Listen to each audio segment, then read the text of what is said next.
it was a pretty cool. It was a really cool weekend, and it's really special getting to see some of those guys in person.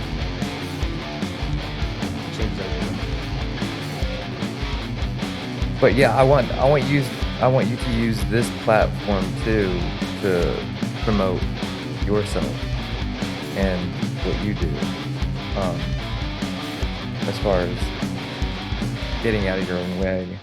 I do have a couple questions that a couple of guys um, they wanted to ask. I was like, well, just send it. I'm talking to Aaron today. But how long have you been doing this? It was close to I forgot how long you said. 15 years? Right, 6 years. Coaching in general, about 15. Okay. Long time. I'm gonna hit you straight up. This is one from Josh. He was asking. He had a really good question.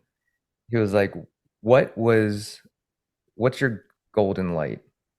Like at your core, what compels you, or what did compel you to start doing what you're doing?" I think in all capacities, this is true for everybody that is doing something positive in the world. It comes from being broken.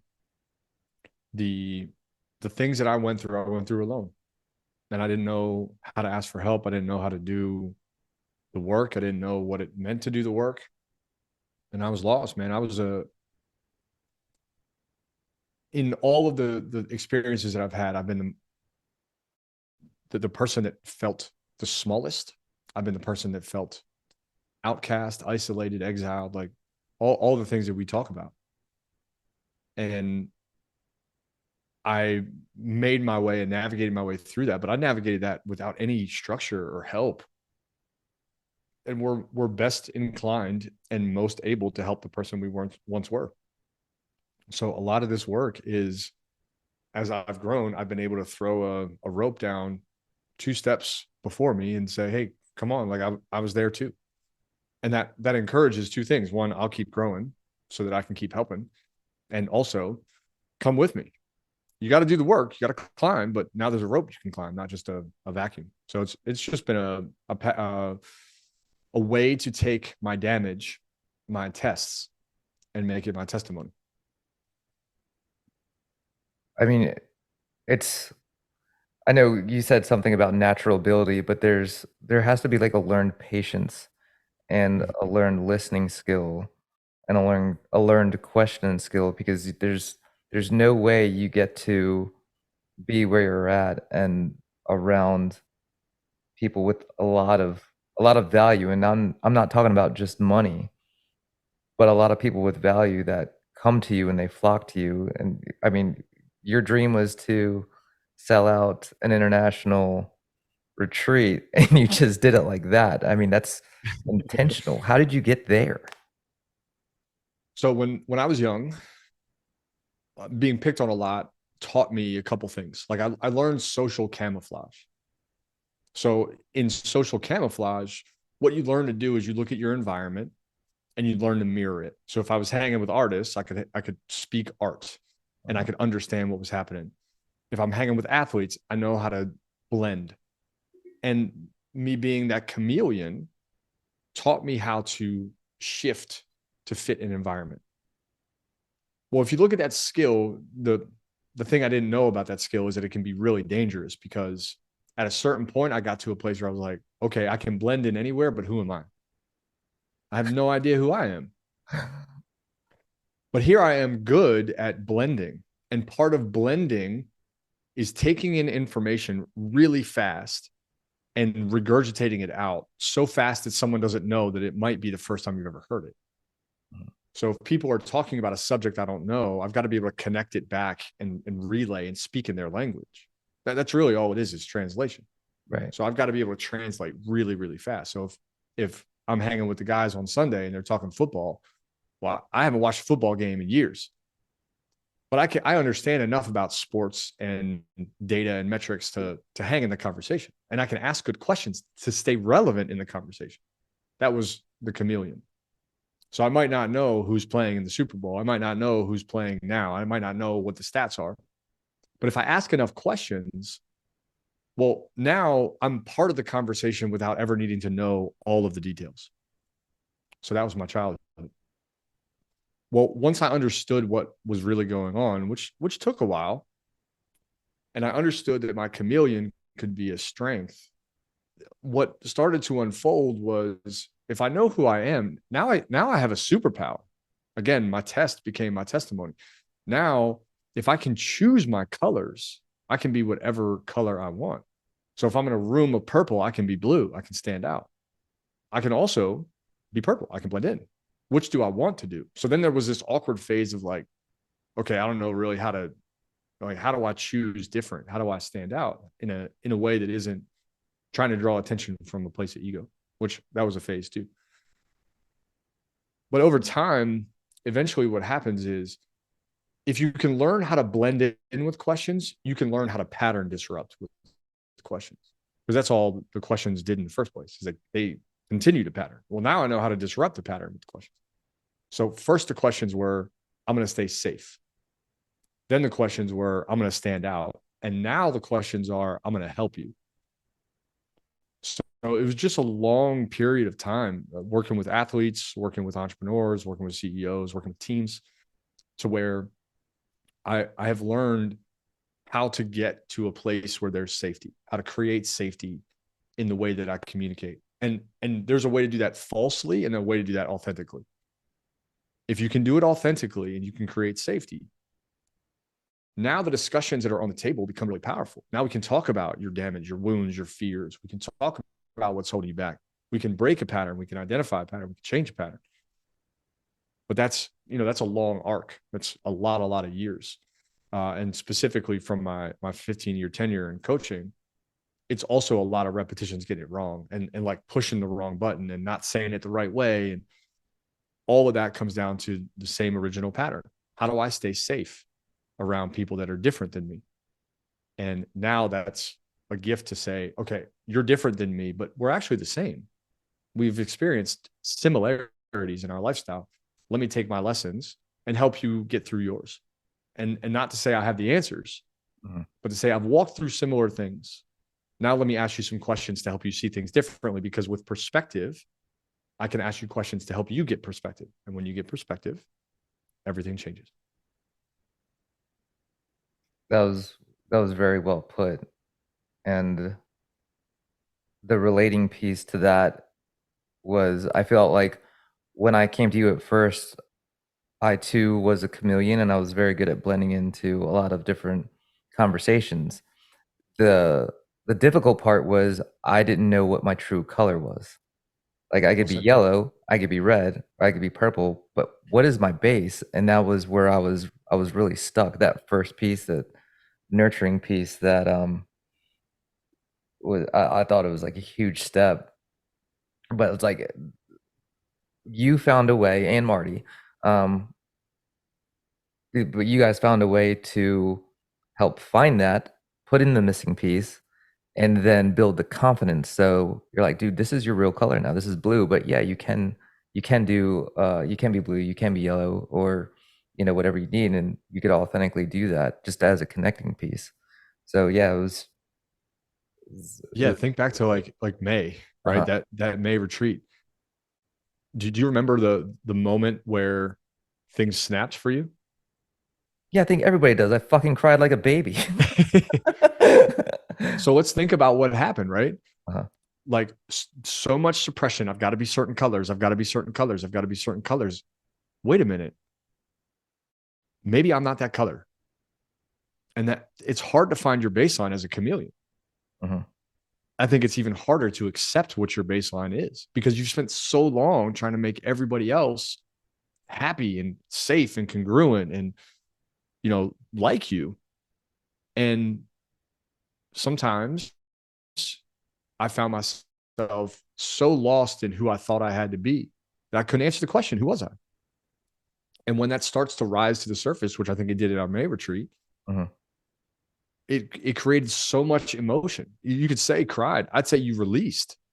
It was like, okay, I don't need to put up this wall anymore. I don't need to wear the mask. I can Mhm. take the mask off. And underneath the mask, it's going to be a lot of emotion. But dude, you did it so proudly and so bravely that it opened up a whole new world for you. And I think that once you did that, it's been really cool to watch Now that I know my colors and I can use my gift, my superpower, man, you just taken off. It is a little bit lighter, and even the ones closest to me have noticed a huge change and a huge difference, and it's for the better. But it's yeah, you definitely feel a lot lighter because it's like now I know it's a superpower. The awareness, the awakening almost, or and well, and the awareness. Yeah. Yeah. Very well said, man. Yeah. It's been cool to see you change, see the people at the retreat change, see uh the group coaching program that we launched from that, the four of you, see you Mhm. evolve. Like that's 6 months difference. You were there in May and then January, so 7 months. It probably feels like 7 months is a long time, dude. Most people have not moved an inch in 7 months. Most people are stuck in the same pattern, the same emotions, the same thoughts, the same identity, and in 7 months, you've become a whole new you. Like that's remarkable, and it probably feels like you're time traveling, like you're zooming and everyone else is standing still. Feel evolved. Yeah, it Nice. feels like maybe thousands of years that, maybe somebody not as intelligent and aware as you, where you had to do this by yourself. I remember when I very first got into, well, it was the very first retreat. It was me and Ken talking, and I was like, man, they better ask some really good questions because I don't have anything. I'm just doing this with a friend. Like, hopefully, I could get better. And damn it, you did it. But that's like I think that's only one way that we get in our way. There are many others. How many ways do you see how many different ways do you see people getting in their own way? Well, we break it down into 5 categories, which I'm happy to go over. But what's interesting is that the way those show up, we tend to be slightly aware of. Uh, and I can tell you this again because this was my history. Self-sabotage. I don't believe in myself. I make excuses all the time. Uh, I'm not getting what I want, but I justify it, right? I say like, oh, well, I don't really want it, or I can't. That's a big dream. That's not for me. So there's a lot of things that when I was going through stages of growth, my inner dialogue, it was just shit. It was absolute shit. And even as I pursued athletics through college, like I look back at college and I'm like, man, had I had any kind of mindset work, any kind of personal development, it would have been a very different experience because I was a mental like pong match. Some days I was confident, other days I thought I was the worst human being on the planet. Not even just soccer player, like human being. Did you say in college? Yeah, Oh, same dog, same.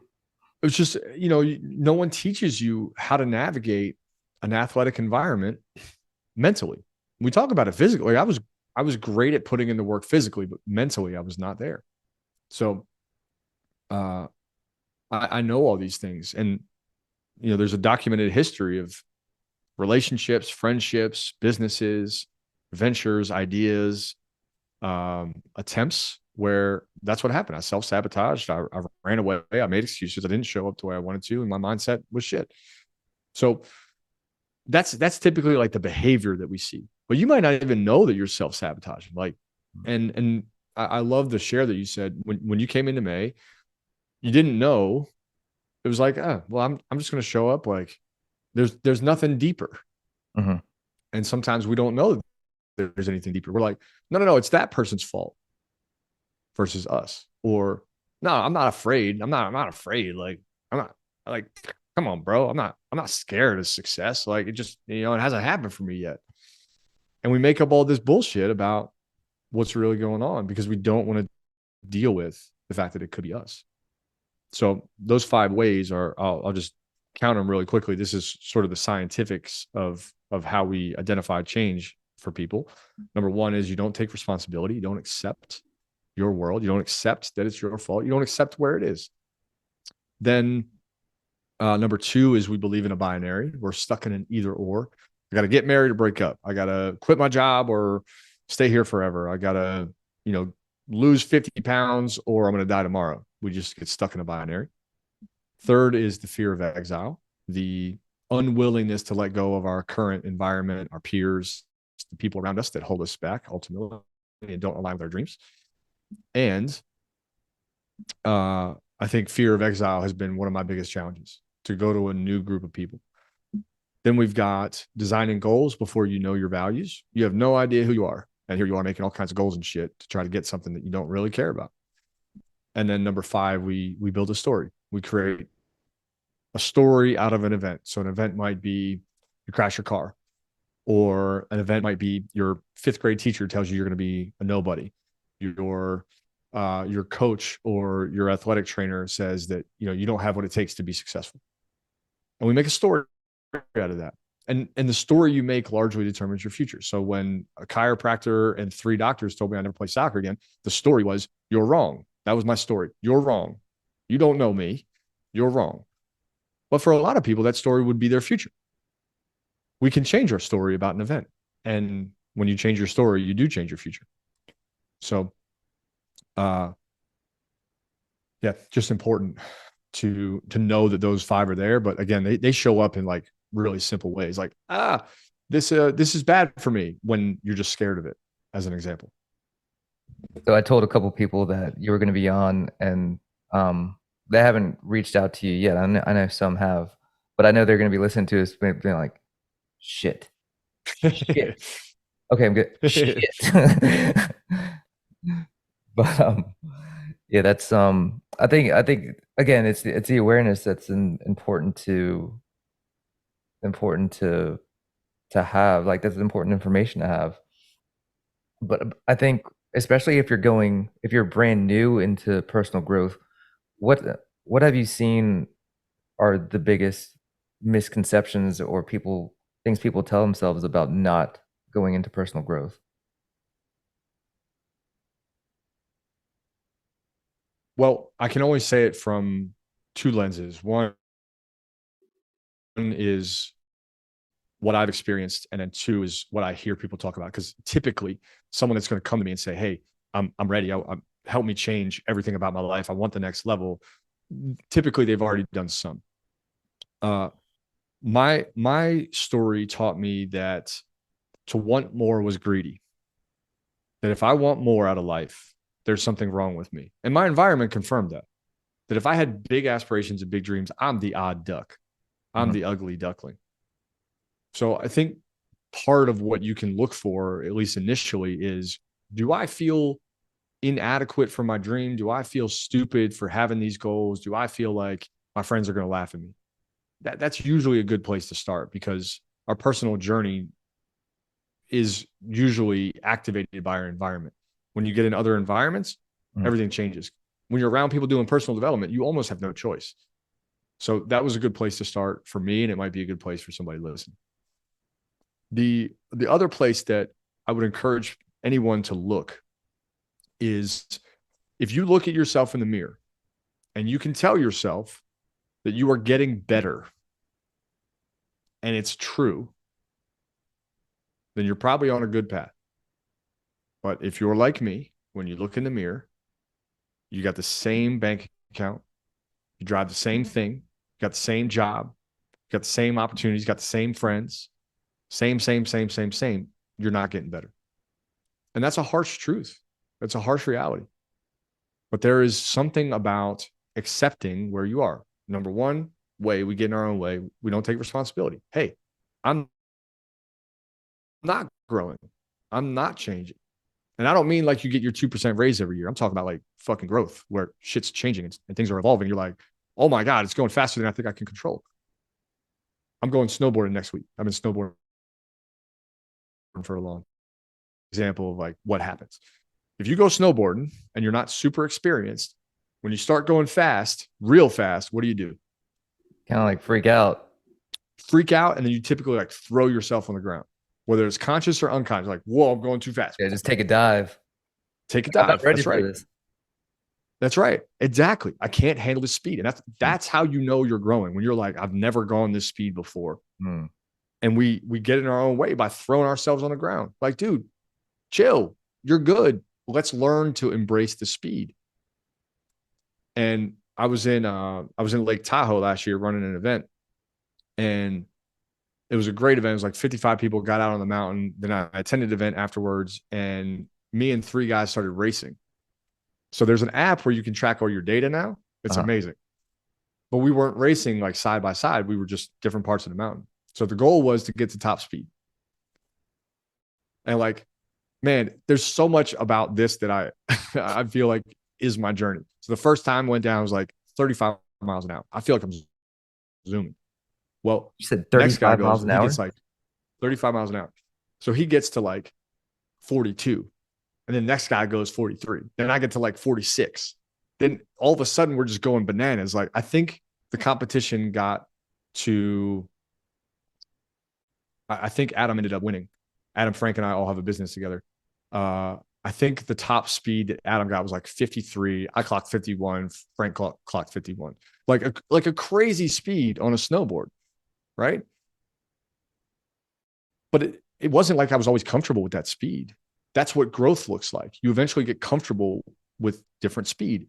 In a week, I do more than most people do in a month.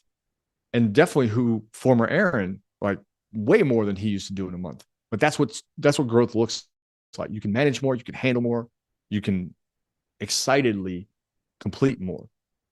And I had to look in the mirror and be like, damn, bro, I'm not growing. Like this 1% like year over year growth ain't it for me. That's not growth. That's existing.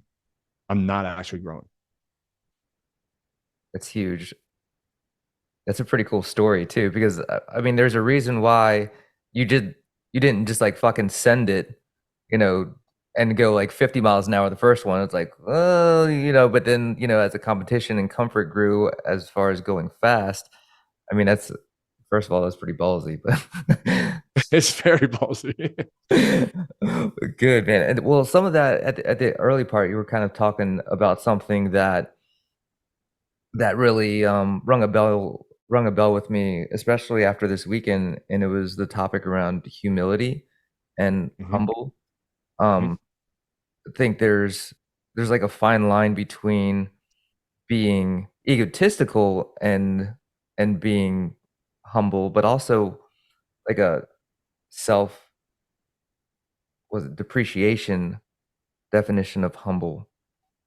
Um, how do you find like the true meaning of humility or being humble? So I'll give some context to somebody listening. Uh, at the retreat this weekend, so we had 12 people. One of the trends that I noticed was this idea that we should all uh, be humble from a lens of what I think we're taught, which is kind of like don't be big, don't and I appreciate this because this is also where I came from, right? This is what I was taught when I went to church when I was younger. This is what I was taught growing up. My parents were really good about that, and I can appreciate where it comes from. Ultimately, the humility that we want to embody is a positive thing. For me, though, it eventually became really limiting and really toxic. So it came up in the retreat because I noticed that it was starting to happen the same way that I went through it, where humility isn't any longer remember where you came from and care for others and make sure that you're not stepping on somebody. It's actually don't grow, don't grow too tall. And that version of humility is wicked to me. The idea of that kind of humility is like you'll make everyone else feel small if you're too tall here. You'll make everyone else shrink if you're too bright. And I don't believe that. Now, I did, but I don't believe that. Now, what I've recognized is that if I'm supportive, not in a way that demeans somebody, but that allows somebody to look and say, I want to be like that too. It gives them space to be bright. And that to me has also been enabled by other people that when I look at them, I'm like, if they can shine that bright, maybe I can too.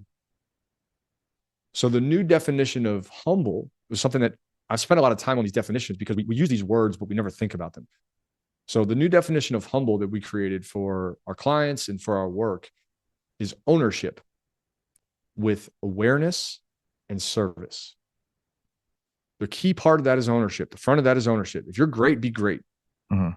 And this goes back to athletics, right? If you're a good player, if you're a great player, don't play down.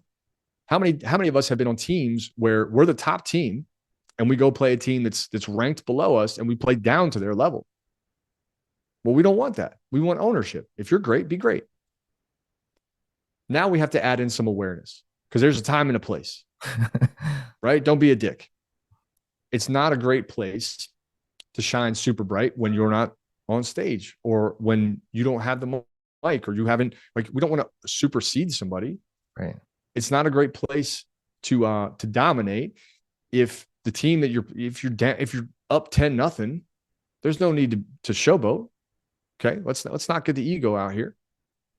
So we need to be aware of our surroundings and aware of the people around us. There's a time where someone might need a gentle like nudge. There's a time where someone might need a high five. You got to know the difference. Mhm. So the awareness is key. And then service is really important. That's ultimately where humble, I think, the origins stay is in this idea of service. I'm here to serve you. I'm here to help you. We get people coming through our retreats that are ready for change. And I'm not there to like, my job is to compassionately ass kick them into their future self, but to do that from a lens of service. I'm not here to hurt you. I'm not here to challenge you for the sake of challenging you. I'm here to do that because you're called to something greater. And that idea of service, to be a servant leader, to be underneath someone so they can rise, to offer them what you have, is very different than like the the um the ego that wants to win everything. But that definition really set me free, and hopefully it does if you're listening. I think it really resonated. Sounds like it did with you, but also with the people that were at the retreat just last weekend. Yeah, that one wasn't for anybody else but me. That was something that I wanted to ask and get, just more information on it just because it did resonate with me. And I know if it did with me, it resonates with a lot of people, especially the people listening. But yeah, that was for me. Um, I like it. So ownership and don't be a dick. Got it. Ownership and don't be a dick. Yeah, it's a good policy. It should be a t-shirt. Um, Kelly had a good one too. Kelly said, what beliefs do you personally have that you think that you need to evaluate and reevaluate? Because I think a good connecting piece that you have that resonates with a lot of people is you've been there, and like you said, you're helping people out because of where you've been. She wants to know what might you constantly have to come up against. I think an easy one is it has to be me. It's very easy to think about what we're building and how we're building it in a way that perpetuates the need for it to be me, that no one else can do it as good, right? That is true for all of us. Mhm. But in this industry in particular, it can be gnarly. So we're working on building structures that will challenge that belief and allow someone to essentially run one of our retreats after some training without me necessarily needing to be there, or Marty. So that's a big way of challenging that belief. I think another one is that, and I have to really be careful about this one. I think it's important that coaches have coaches and trainers have trainers. Mm. Um, I do have to be way more deliberate in choosing the coach now because it needs to align with where I want to go. But that's a big one to get behind. It's easy to be like, well, this is my profession, so like, why would I go get somebody? Don't I have the answers? And I don't. I definitely don't. And sometimes I can't see my own stuff. So that's a big one to challenge and regularly challenge. Make sure I have a leader, someone I can look up to and mimic. Um, and then another one, I love the word primal. I think there's like a primal piece of me that wants to compete and wants to grow and wants to like go 150 miles an hour at all times. And that belief is largely around like, if I don't produce, I'm not valuable. If I don't make it rain, it ain't ever going to rain. Mhm. And I have to challenge that all the time. I have to really watch that one because it's easy to just, because I love this work and it creates so much fulfillment and joy and change in people, it's easy to be like, well, I'll just work more. I'll just work more. And I like what I do, so I'm happy to work more. But there's a lot more to life than work. And so not only do we talk about that and help entrepreneurs find that and help you find your line where you're working, you're playing, you're living, you're alive. But I got to make sure that I do that for me. And I go have fun and I go meet friends and I go build relationships and I go, do the things that light my soul on fire besides work. So that's another one that I have to monitor a lot. That's, yeah, that's really important, and I think on the other side of this, as being coached by you, I almost appreciate that you would practice, like, the freedom and not just working all the time. I say that to, like, the trainer I have too. He's like, "Hey, I'm not gonna be available for 2 weeks." I'm like, "Sweet, awesome," and then I see videos of him, like, running, in the countryside over in Europe or something, and I appreciate it. It's like, good, you're Yeah, practicing what you're doing. And then same thing for you. There's got to be that freedom to just go and have fun and play and throw axes. that's right. Did you guys go do that? You and We Mark? we didn't, man, we were so gassed. Like we had never done two retreats back to back, and then we have another one next weekend. Uh, so it was a lot, and I think what we needed was rest.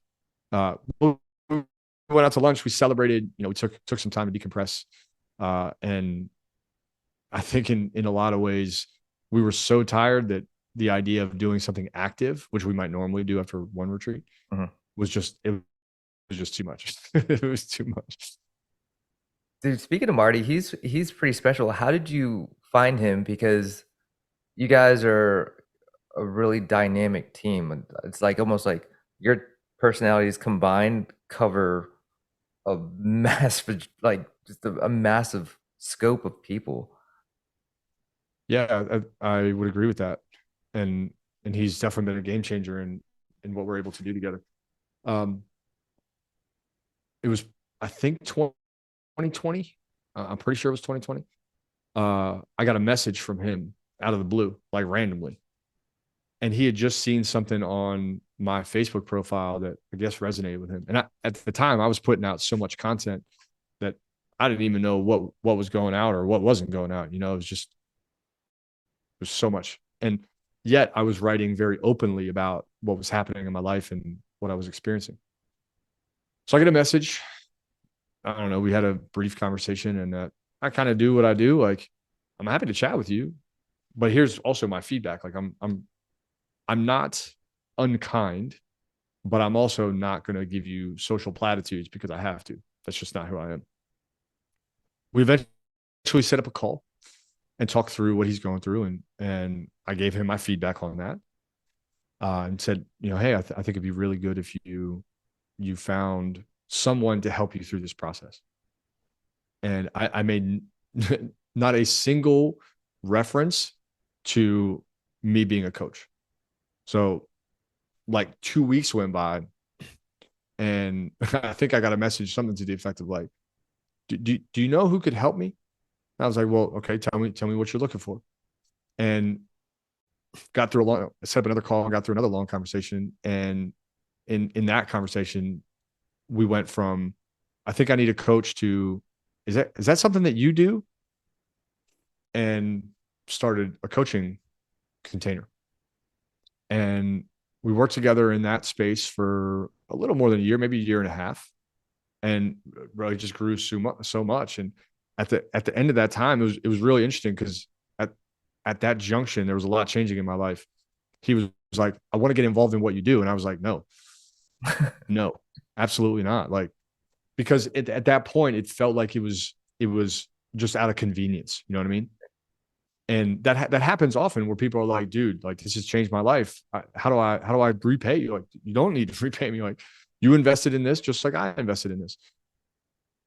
But he kept pushing and pushing and pushing. So we took a little space, kind of severed for a moment, and then got him involved in, at the time, a different business. And as business life changed, he just kept wanting to do more and take on more.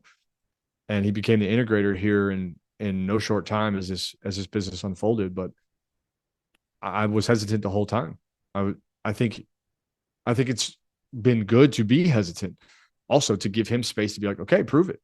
Mhm. Because again, it's very easy to be like, yeah, I'm serious about this, and you just don't follow through. But he's been great at that. Yeah, I mean, that's an amazing find. Just even the interactions and how different yet the same that you guys are. It's almost like you're directionally efficient Well using said. your Yeah, I words. love that. I mean, you're Yeah, I both love that. focused on the same goal. Yeah, and I think for somebody listening, like the hard part about finding someone that really wants to help you build what you're building is not finding the person. It's creating a vision that's big enough for them to fit inside it. Like the vision has to have space for someone. It has to have enough room for someone to be like, oh, I can see myself in there. And what I have found with a lot of business owners is that their vision only has space for them. And the goal of this movement, this mission is if you come and be a part of this, if you come to a retreat, if you come to an event, if you sign on for coaching, you're a part of something much bigger than you. And we're going to expand your space. And there's plenty of space for you to become a coach, for you to become a retreat facilitator, for you to become one of our leaders. Are we there yet as a business? We have a lot to build. No, but we're building that. And we're building that because the vision is so big where people can lead the movement independent of us. And that's hard to do if you're a CEO because CEOs are typically very defensive. It's my vision. It's my way. It's my idea. It's my success. I want to be the one. I want to be the guy. And that was largely the first couple companies that I built. That's how they were built. This one is built a little different. In the best way possible, it is a little different. Definitely. That's great, and this I mean, it's also a great transition, and these are pretty much every question that I'm coming up with right now is something that I picked up. So, I mean, you've touched on a bunch of different things in the retreat, but you had to have a certain amount of known knowns, but also you have the unknown, like when you were going with Marty, and I guess just building your business. And I think a lot of people, like myself included, are held back by not knowing the unknown. Um, how how do you think you would get somebody to embrace the discomfort of leaning into the unknown? Well, there's two ways to make change. Imagine you're sitting down in a chair. This is like your life, your business, your money, all that. I can either make something across the room really, really, really, really exciting so that you might get up and go. Or I can light your chair on fire. So sometimes it takes a little bit of both. But that's how change happens, right? We might say, like, okay, the unknown is actually really appealing. Let me move towards it. Mhm. Or, hey, if you stay here, you will burn. And then someone's going to get up real fucking quick. Right. And I think the unknown has been a part of my world for so long. Like when you work with kids or you work in a coaching space, especially coaching with kids, it's the double effect there. Mhm. You have no idea what's coming. You have none. It's probably true with you and the fam. Like you don't know what it's going to look like at the end of the day. You have no idea. And if you try to plan something too rigid, you're going to find out real fast. They're like, you don't have control. So part of it in helping people change and helping someone reach the next level, most people will tell me that they want to reach the next level. They have no idea what the next level looks like. And in their mind, it looks the same as what they have. And I'm Mm. like, bro, or miss, there's no way that the next level looks anything like this. The next level, you have a totally different mindset. You have a totally different set of habits with your money. You have a totally different style. You have a totally different way of walking. You have a different style of saying the word unknown. You speak different. You act different. You sell different. You make more money, and therefore your business changes. You have a team. You hire different. Like everything is different. And yet here you are in the chair telling me that you don't want to go there. Well, let's make it really sexy. What if you triple your salary? We've helped a lot of people triple their salary, Mm. 5x, 10x their revenue. Great. We've had a lot of people change their fitness, change their relationship with food, change their relationship with dieting and stress and time off and vacation, like all these things. But we got only one or two ways to do it. Either it's so appealing that you're like, I cannot wait to do that. I will fight through the discomfort because it's worth it. Or if you're like, nah, too risky, nah, too risky. Okay, I'm just gonna come light your channel on fire. And I'm gonna show you that the pattern that you think for some reason is going to get you there. One, will never get you there. And two, is actually leading you backwards.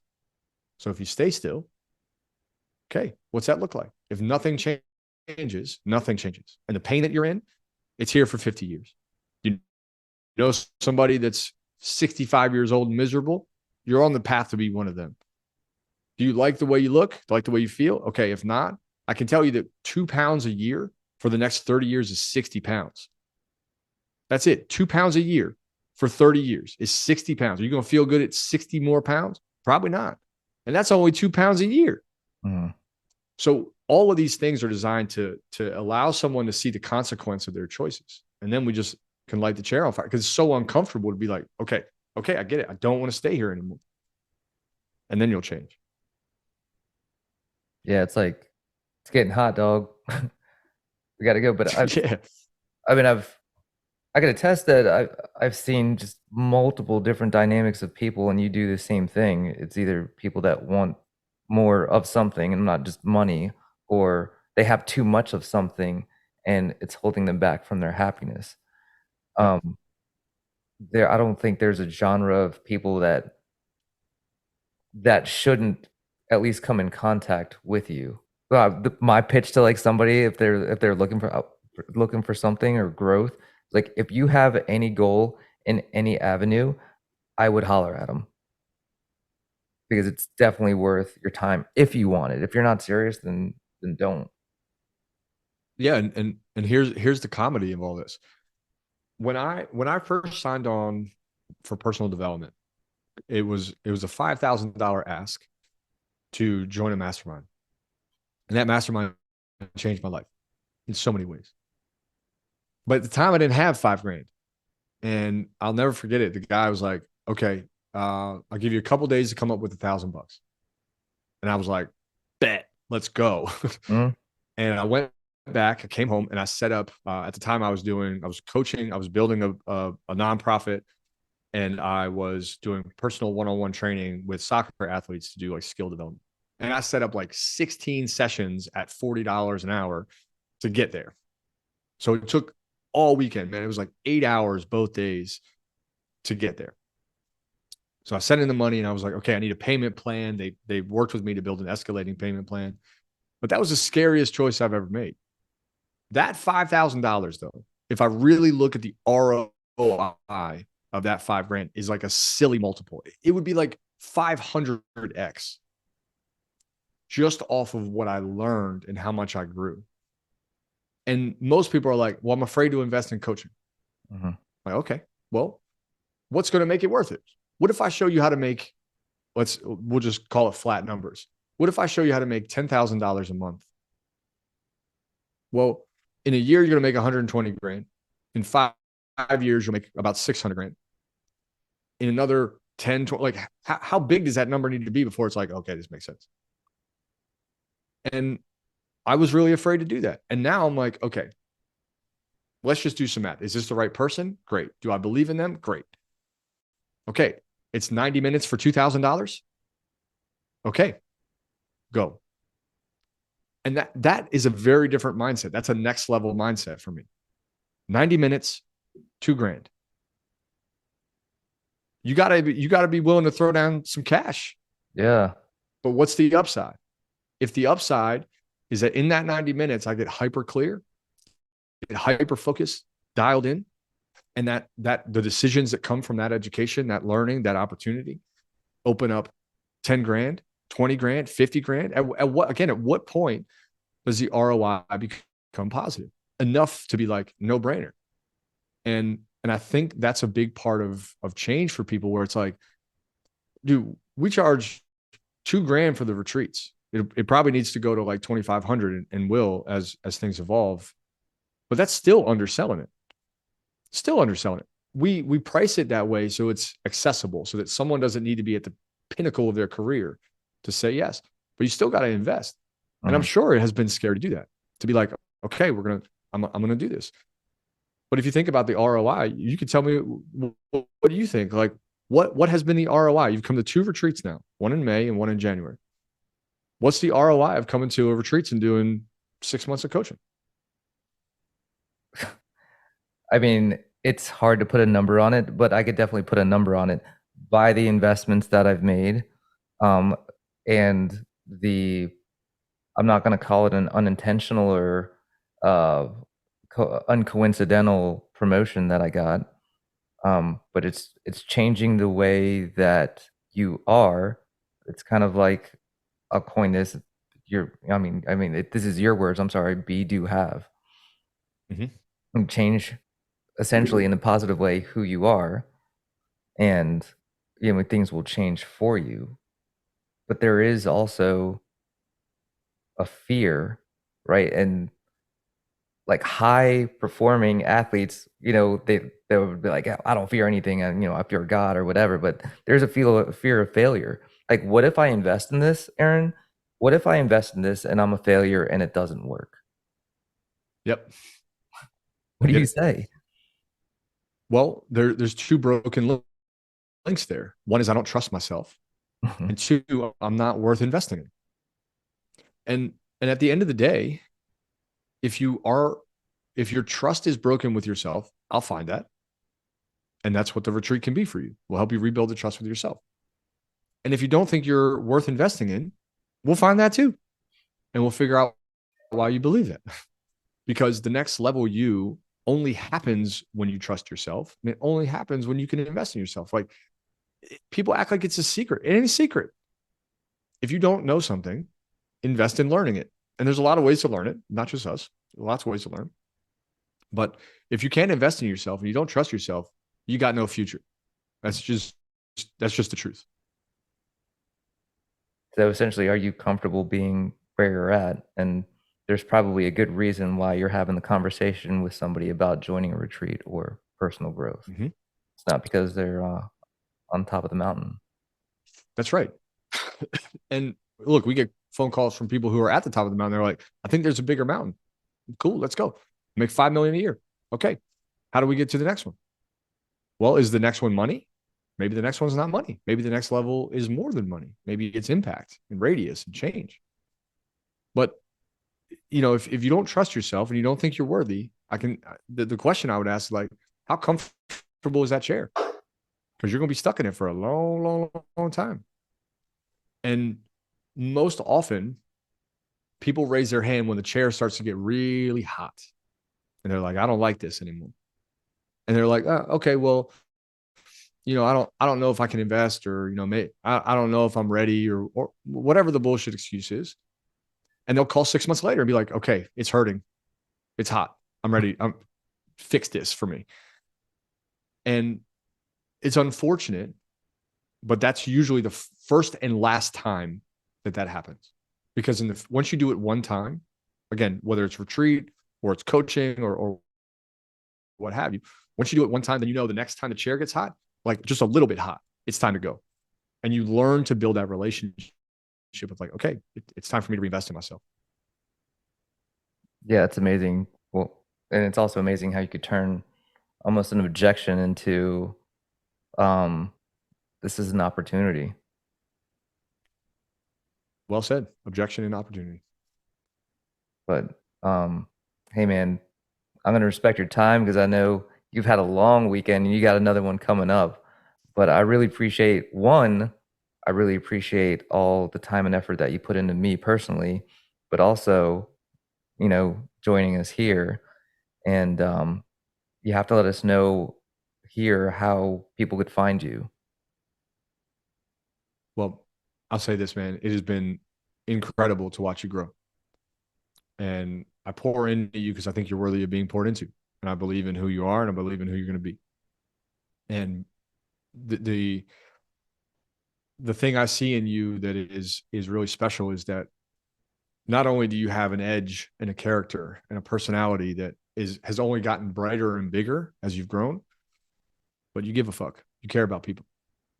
And those are rare combinations of things. So to pour into you is special because I get to see you radiate and affect others, and people listening, I'm sure, would agree with that. I Uh, appreciate it. Don't make uh, me cry on my own shit. I will. I will.